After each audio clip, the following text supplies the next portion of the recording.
The letter arrived on a Thursday, which was the same day. Harwick dismissed the last of the staff my father had hired. Dorothea Vale read it twice at the kitchen table of the boarding house on Clement Street, then folded it along its original creases and slid it into the pocket of her apron. The solicitor's words were careful and dry the way solicitor's words always were, but the meaning underneath them was not careful at all. Ashfield Park, the letter said, had been transferred into the care of a distant male cousin by the name of Preston Aldwick. The transfer, the solicitor noted, had been completed in accordance with the terms of the entailment, which her father had apparently never troubled himself to contest in the 31 years he had lived there, because he had always assumed there would be a son. There had not been a son. There had been Dorothea. She sat with her hands flat on the table and thought about the east drawing room, the one with the cracked plasterwork above the second window, the one her mother had always meant to repair and never had. She thought about the smell of the library in November, the sound the back staircase made on the third step, the way the light came through the kitchen garden in the early morning when the fog was still sitting low over the fields. She had £6 and 14 shillings to her name. She had a reference letter from Mrs. Greer at the Clement Street house, who had employed her for 8 months as a seamstress's assistant and thought well enough of her to put it in writing. She had a trunk, a hat box, and the folded solicitor's letter in her apron pocket. Ashfield Park needed a housekeeper. She had seen the advertisement herself 3 weeks ago, before the final letter came. Before she knew the name of the cousin who now owned the house she had grown up in. The advertisement had been placed in the register by a man named Croft, a land agent acting on behalf of the new owner, and it had specified a woman of practical experience, good character, and no strong attachment to the neighborhood. The last requirement, Dorothea suspected, meant they did not want someone who would gossip or someone who would grieve. She applied. She gave her name as Dorothea Gray, her mother's maiden name, and she listed the Clement Street house and 2 other positions she had held briefly in London. She did not mention Ashfield. She did not mention Vale. She wrote in a neat, unhurried hand and sealed the letter and posted it on a Wednesday morning. And by Saturday a reply had come from the land agent, saying that a Mr. Aldwick would conduct interviews at Ashfield Park on the following Tuesday, and that she was expected at 2 o'clock. Expected, as though she had never left. The coach from the village let her off at the south gate, which was not the entrance the family had used. She had always come through the north, through the lime walk, past the kitchen garden, with its wooden gate that never latched properly. She knew this from 27 years of living here. The driver of the coach did not know this. He let her off where the road widened and pointed toward the stone pillars, and she thanked him and waited until the coach had rounded the bend before she allowed herself to look. The south lawn was overgrown, not badly, not the neglect of years, but enough to suggest that no one had taken real interest in it recently. The hedgerow along the far wall had grown past its intended height. One of the urns by the gate had a crack in it that she did not remember. She picked up her bag and walked toward the house. The woman who answered the door was not anyone Dorothea recognized. She was somewhere past 50, with the alert, measuring look of someone accustomed to sizing people up quickly, and she introduced herself as Mrs. Finch, temporarily in charge of household management until a permanent housekeeper was secured. "Miss Gray?" Mrs. Finch said, reading from a small card in her hand. "Yes," Dorothea said. "You'll wait in the hall. Mr. Aldwick is running behind." The hall was unchanged. That was the thing she had not prepared for. How unchanged it was. The same dark wood paneling. The same brass umbrella stand her father had bought at an estate sale in Yorkshire, and her mother had tolerated for 30 years without ever warming to it. The same wide plank floors. Dorothea stood with her hands folded in front of her and looked at the painting on the east wall, which was a landscape she had never particularly liked, and she breathed carefully and did not let her face do anything that Mrs. Finch might notice. She waited 22 minutes. She knew the duration because there was a clock on the mantelpiece in the hall that she had wound herself every Sunday morning since she was 12 years old. It still kept good time. When the door to the study opened, it was not a land agent who came through it. The man was perhaps 35. He was tall, with the kind of build that suggested he had once been athletic and had not entirely abandoned the habit. He was not what she would have described as handsome in any conventional way. His nose had been broken at some point, improperly set, and there was a seriousness about his face that kept it from being merely pleasant. But he was the kind of man who occupied a room in a way that made you aware of him. Not loudly, just steadily. He looked at her the way people look at things they are about to purchase, measuring but not unkind. "Miss Gray," he said. It was not a question. "Yes, Your Grace." Something shifted almost imperceptibly in his expression. "You know who I am. The land agent's letter mentioned the Duke of Aldwych. I thought it wise to be prepared." He had not told anyone he was a duke. She had found this out on her own. 3 days of discreet inquiry in the village, a conversation with the woman at the post office who knew everything and volunteered most of it freely. The cousin her father had feared was an abstraction. The man who had taken Ashfield Park through the machinery of entailment was a different thing entirely. He was Nathaniel Aldwych, the 6th Duke of Aldwych, who had made a considerable fortune in shipping and had a reputation, in certain circles, for being exacting, unsentimental, and scrupulously fair. Scrupulously fair. She had held on to that. "Sit down," he said, and he gestured to the chair across from his desk. The desk had been her father's. She had sat on the other side of it many times as a child. She sat down now and did not look at the chair behind it, where her father had sat for 30 years, where this man now sat easily, without knowing what she knew about it. "Your reference is from a Mrs. Greer," the Duke said, looking at the paper in front of him.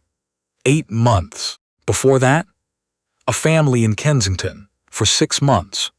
Before that, a short position in Wiltshire. She had prepared this carefully. None of it was false, precisely. She had stayed with a cousin in Kensington for 6 months after her father's death. She had spent 3 weeks in Wiltshire at a schoolfellow's home, after she first understood the direction things were going. He looked at her for a moment without speaking. She held his gaze, which she had been told was disconcerting in a woman, and she had never found a reason to stop doing it. "Ashfield is not a simple property to manage," he said. "The previous household was run by the family. Much of the institutional knowledge left with the staff." She knew she had been that institutional knowledge. "I am a quick study," she said. "I don't require someone quick. I require someone reliable, someone who will be here in 6 months and in a year, and who will not decide in February that the position was not what they had anticipated." "What did you anticipate?" she asked. The question surprised him. She could see it, a small adjustment in the set of his jaw. He had not expected her to turn the question back. "I beg your pardon. You've just described what you need in terms of the house. I'm asking what you anticipated, what you assumed this position would be before you began conducting interviews." He was quiet for a moment. Then, to his credit, he answered honestly. "An older woman, more experience, someone who had managed a comparable house for a decade or more, and instead you have me, and instead I have you, who is 20-some years old, and has worked in perhaps 2 households, and who comes very highly recommended by a seamstress in London." "A seamstress's employer," she corrected, "not a seamstress." Another small pause. "Is there a difference?" "There is always a difference between the person who owns a business and the person who works in one." He looked at her for another long moment. She had pushed further than she should have. She knew it. She was sitting in her father's study, across from a man who now owned everything her family had built, and she had just corrected his language and questioned his assumptions, and she was wearing someone else's name like a coat that didn't quite fit. "Tell me about the East Wing," he said abruptly. Her pulse did not change. She had prepared for this. "I would need to inspect it before speaking to its current state," she said. "But I'm told the East Wing has not been used regularly in some years. Water damage in the upper rooms is a common issue in houses of this age and style. The drainage from the north section of the roof runs toward the east gutter," he said, watching her, "which means the upper rooms collect moisture in heavy rain. How do you know that?" "It was in the property survey," she said, which the land agent included with his correspondence.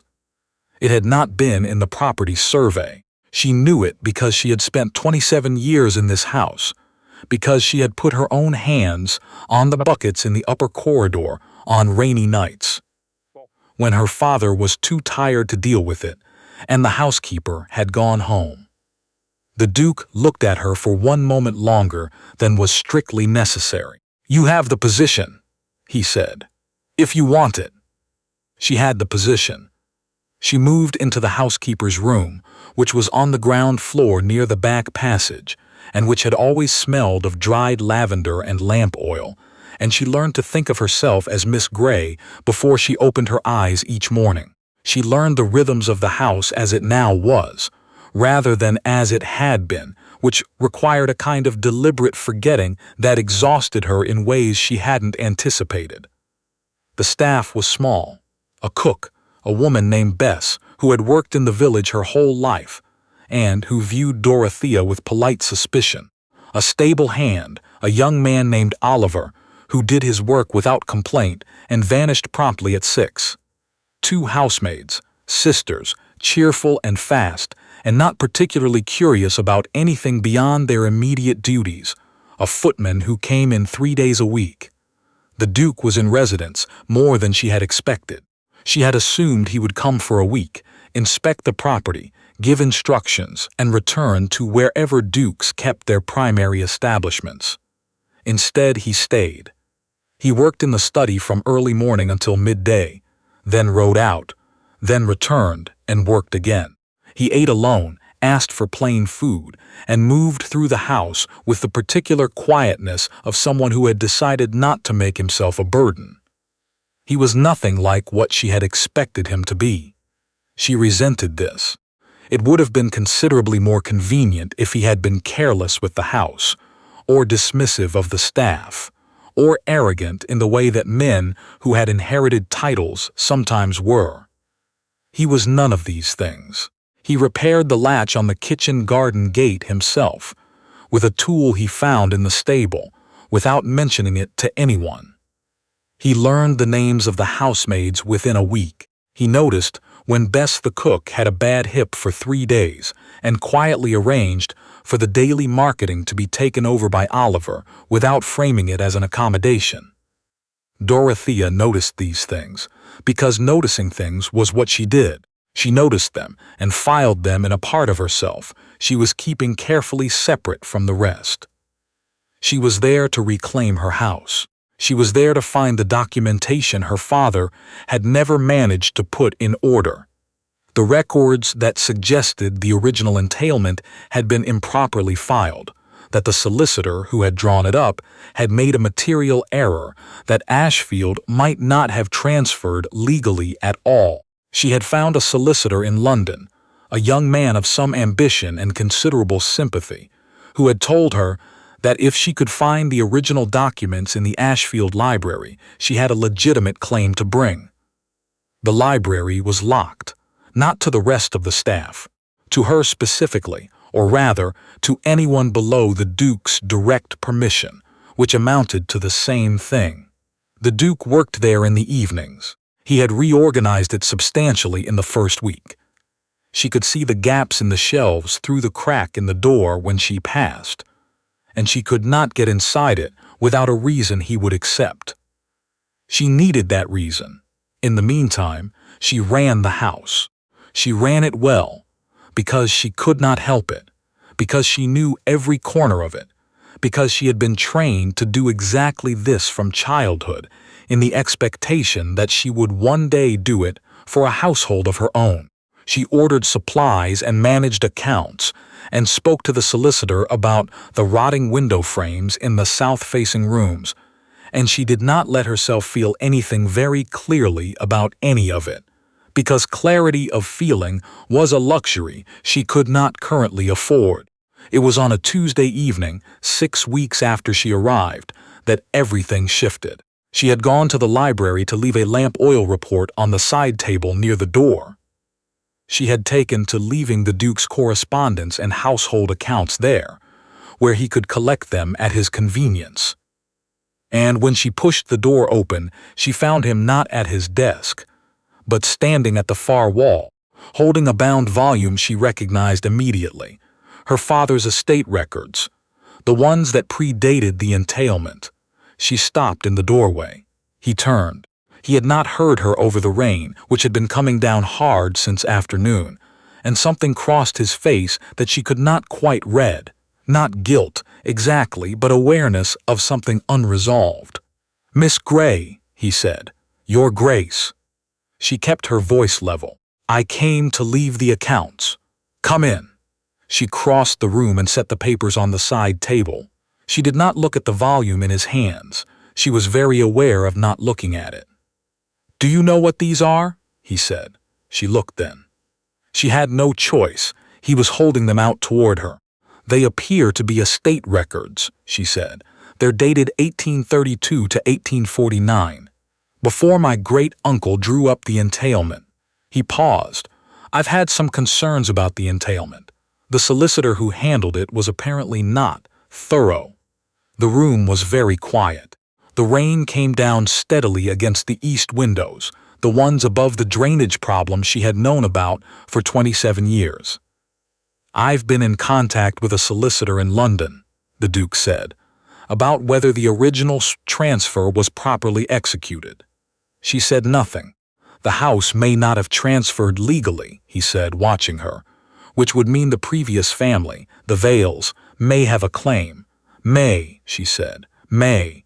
He set the book down on the desk. "I find myself wondering why a woman with your apparent knowledge of this property, your facility with its particular oddities, the roof drainage, the east gutter, the tendency of the north corridor door to stick in wet weather, would accept a housekeeper's position here for wages she is obviously not accustomed to needing." The north corridor door. She had fixed it twice herself in the past month, automatically, without thinking about it.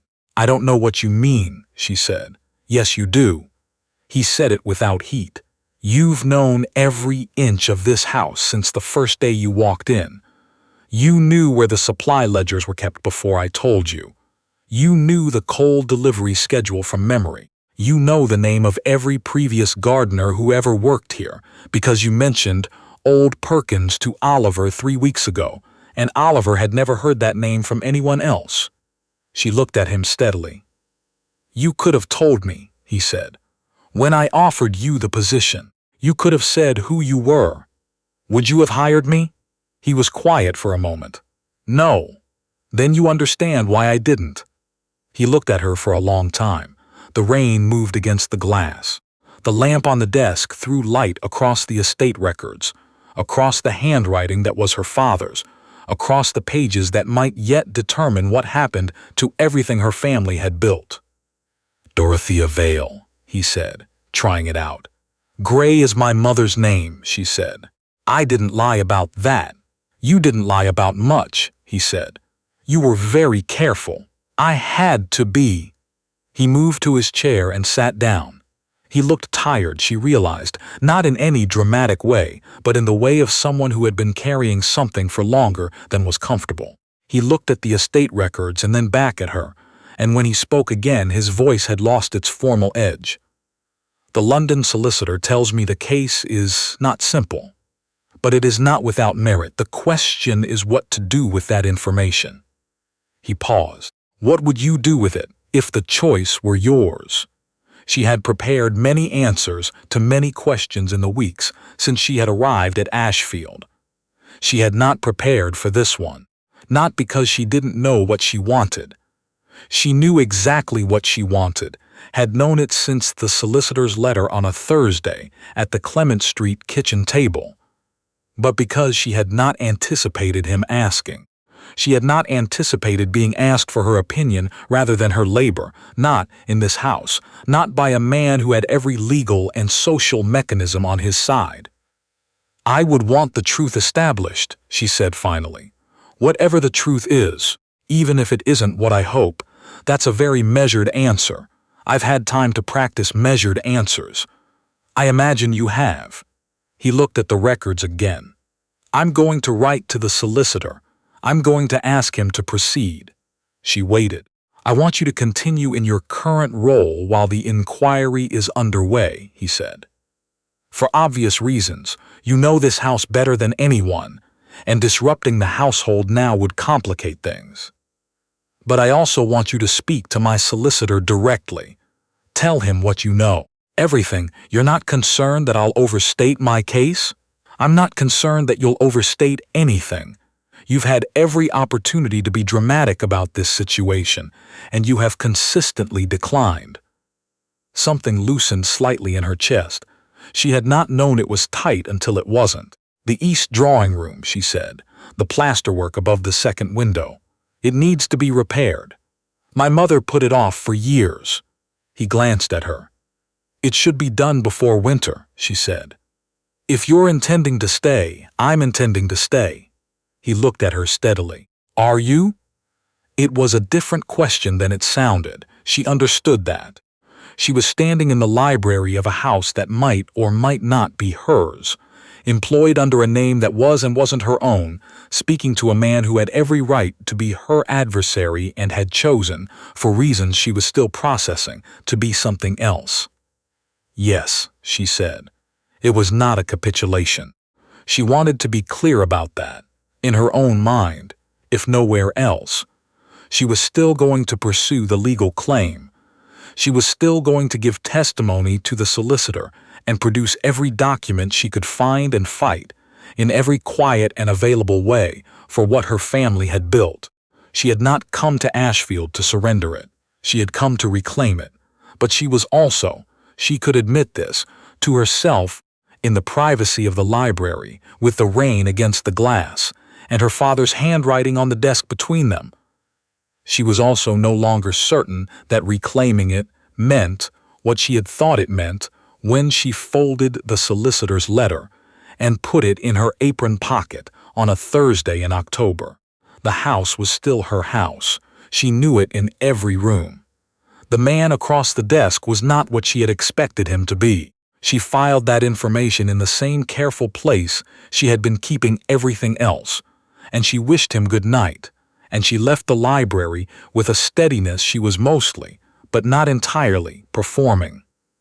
The solicitor's report came on a Friday, which gave her the whole weekend to read it. The entailment, it said, had been drawn up by a solicitor who had since died, whose records were incomplete, and who had made two material errors in the original filing, one regarding the survey of the property boundaries and one regarding the precise language of the inheritance clause.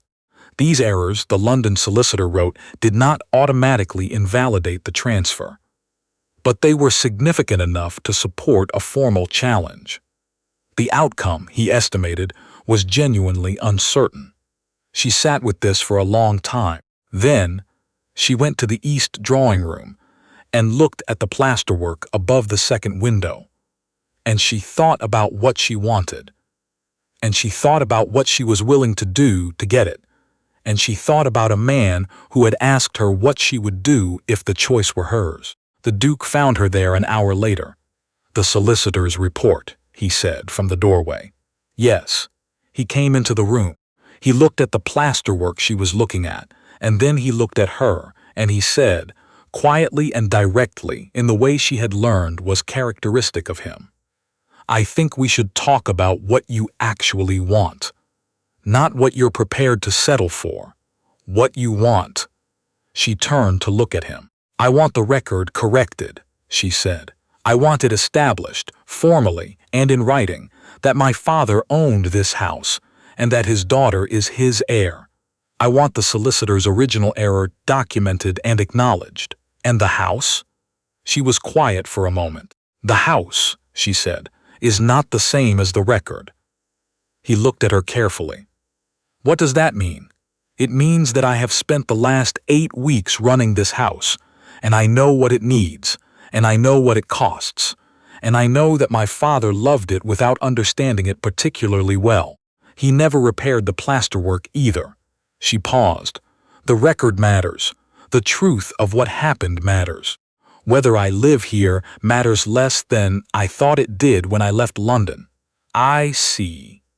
He was watching her with the same measuring attention he had turned on her in this room, weeks ago from the other side of the desk.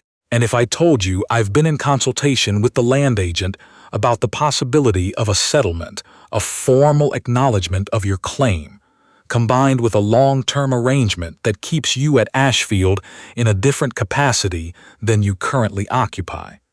She looked at him. "A different capacity," she said. "A considerably different capacity." He said it simply, without performance. "I am not impulsive. I want you to know that. I don't make decisions quickly or without reflection. But I've been here 8 weeks, and I know what I've observed, and I know what I think, and I am asking you, formally and with complete seriousness, whether you would be willing to discuss it." "You are asking me," she said carefully, "whether I would be willing to discuss the possibility of marrying me." Yes, the room was very quiet. The plasterwork above the second window had a crack that ran from the cornice to the window frame, and she had been looking at it for 8 weeks, and she knew exactly how long it would take to repair it and what materials it would require, and who in the village would do the work properly. "You don't know me," she said. "I know you considerably better than most people I've encountered," he said. "You are methodical and honest, and you care about this house with a kind of attention that isn't sentiment. It's knowledge. You fixed the north corridor door without being asked. You remembered the coal schedule. You knew about the roof." He paused. "You also pushed back on my language in the first interview, which nobody does and which I found. I am telling you the truth. I found I didn't mind."